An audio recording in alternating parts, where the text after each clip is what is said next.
داسې بیار ادارې دي کومې زه نه پوهېږم چې دا خلک د بار نه راغلي دي د دې ملک په حالات په ګراونډ باندې پوه نه دي که څه وجه ده چې کومې پالیسۍ اناونس کوي نو هغه ملک دشمن دي هغه د مزدور خلاف هم دي هغه د صنعتکار خلاف هم دي او هغه ایون د دې ګورمنټ خلاف هم دي چې هغې سره د ګورمنټ ریونیو ورځ تر ورځه د غلطو پالیسو په وجه باندې نوره راکمیږي تاسو ټولو ته پته ده اوس په دې 25 جولای باندې دوی د بجلی په مت یو نوټیفیکیشن کړی و چې انکریز کړی و بجلي ریټ سیوا کړی و او هغه په 25 جولای دوی نوټیفیکیشن وکړو په هغې باندې امپلیمنټیشن چې کوم دی نو هغه د 1 جولای نه یې وکړو کارخانهدار خو چې کوم شی جوړوي نن یې تیاروي نن ماښام یې ډسپیچ کوي هغه خرڅوي ځکه چې دومره کیپسټي خو چا سره نشي چې په میاشتو مال ځان سره ډمپ کړي او کېږي دي نو هغه پیسې بیا د جیب هغه به راوي ډکوي دا به د کوم ځای نه دا بدي حالات کې دا کاروبارونه څنګه چلېږي اوس دویمه مسله چې کومه ده را روانه ده چې سوی ګیس چې کوم دی نو د هغې دپاره دی دغه کړی دی وګوره ته چې هغه ګرانۍ او 1 اکتوبر ډیټ یې ورکړی دی نه به یې ګرانو او امپلیمنټ کوو به یې د 1 جولای نه نو ما ته دا ووایه چې تاسو کوم مالونه د 1 جولای نه تیار کړي کوم کارخانه کې پراته دي اوسه پورې چې هغه باندې تاسو بیا انکریز جمع کوئ یا بیا به سیل کوئ هغه پیسې به هم د جیبه ورکوئ نو په دې پالیسو باندې به څنګه انډسټري وچلېږي او دې سره چې کله انډسټري بندېږي چې تاسو ته پته را دې سره بېروزګاري راځي دې ټایم کې زموږ په ملک کې یو مسله د بېروزګارۍ ده هغه هم د دغې وجه ده چې انډسټري بندېږي ورځ تر ورځه نو خلک بېروزګاره کېږي او دویمه مسله د مهنګایۍ ده عام خلکو ته ډېر زیات تکلیف دی یقین وکړه هغې قوت خرید آل پریزیډنټ چیمبر کانفرنس شو چې هغې کې کراچۍ لاهور کویټه پېښور دا ټول راجمع شوي وو مسله دغه وجې چې د کاروباري حالات دي هغه خو دي ډېر خراب که ډالر دی که مخکې چې کوم دی نو هغه په بره باندې ختېده نو هم زموږ د انډسټري لوکل انډسټري دپاره نقصان اوس که ډالر چې کوم دی نو ریټ په کته راځي نو چې ځکه موږ ایکسپورټران دي نو هغوی دپاره مسایل دي نو په دواړو کیسز کې چې کوم دی نو زموږ مسایل ټول راتلل زموږ کوم چې کوم بزنس کمیونټي د هغې ته راتلل بل زموږ د سرکار چې کوم دی را ګورمنټ چې کوم دی نو موږ کوي انډر اسټیمیټ خو د کرونا کې چې څه ټایم راغلی وه چې څومره زموږ خو اکانمي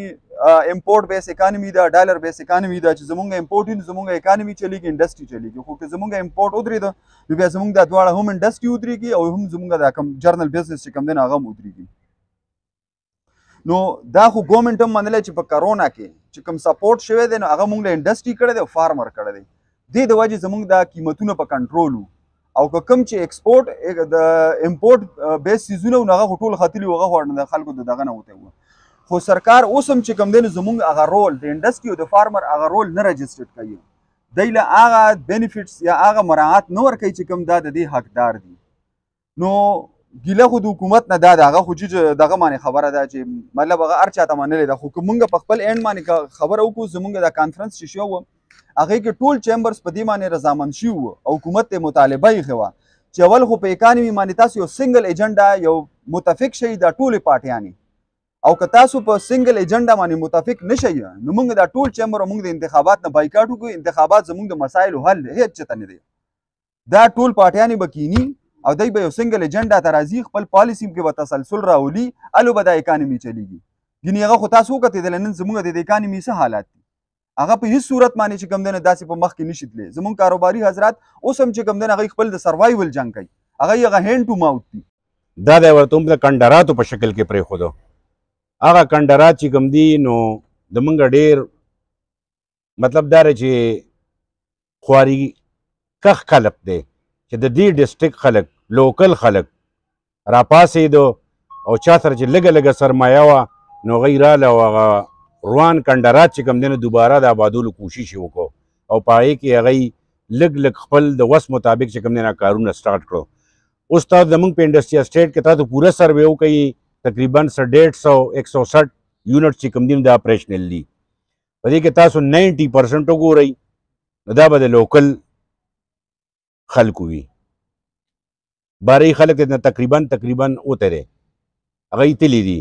هغه خلک پکې سره پاتې رهي چې هغوی ډېر هیوج انویسټمنټ و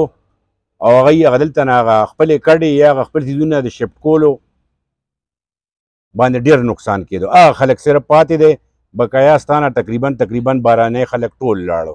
تر مفادو پورې وو او مفاد چې کله ختم شو نو موږ ته هلته خپل علاقه کې د روان کنډرات پرېښودل دا خو شکر الحمدلله د خپل د ډسټریکټ خلکو له او دې پښتنو وروڼو له داد ورکوم چې دی رالو چې پای کې دا ټول د ګدون خلک شامل دی، د صوابۍ خلک شامل دی، تر جهانګیري پورې تر مردانه پورې ټوپای دا ټول خلک دې ته شامل دی. زیات تر تاسو وګورئ د دې د انډسټریالیست دي. تاسو کې غرو کی یو زه 200 کسان نه وباسم د بجلی هړتال لپاره، بل زه 1500 وباسم. سار صرف یو صدر صاحب ناسو، یو 2-3 نور ناستو، دوی چغې ولې هېڅوک نه راوتل چې تاسو د بجلی د هړتال لپاره نه راوځئ، د چیمبر لپاره به تاسو د کوم ځای نه راوځئ یا د خپل حق لپاره به څنګه راوځئ. پنجاب والا خو غواړي دا اوس ګوره یو نوی لین ابل موږ توربېله کې ناستو 500 KVA افتخار لاله ناستې دی بلته مو وایي P5 کې یو نوی لین در روانه یغی اسلام آباد ته بوځي. د دې نه د توربېلې هم په موږ ته 400 دی، زما په خیال 6500 میګاواټ تقریبا جوړېږي. موږ ته صرف صوبه وزارت ته 400 دی، دا بقایا ټول پنجاب ته دی.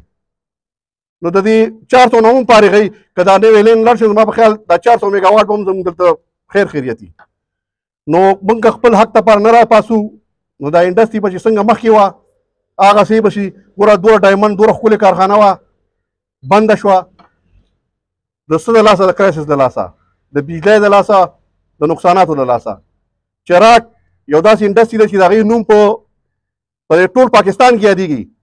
زما په خیال 40% پاتې ده، 60% هغې هم بنده شوه کارخانه. سیف ټیکسټایل یو شیفت یا 2 شیفته شول، ګردون ټیکسټایل دغسې، داسې نور څومره ټیکسټایل چې دي ټولې روانې دي بندېږي صرف او صرف د بجلی د لاسه. پنجاب موږ سره زیاتې کوي، د نوم د لوی مشر ورور یادوي او ظلم را سره د دشمن نه زیات کوي. که ټیکس دی سرمایهدار هلته ناست دي، هغوی خپل ځان ته دا کوي او غریب کارخانهدار تباه او برباد کړل. دلته موږ ته یو شی چې راځي په کار چې موږ ریلیف راکوي، موږ متاثرین یو. ګردون ګوره توربېله زموږ په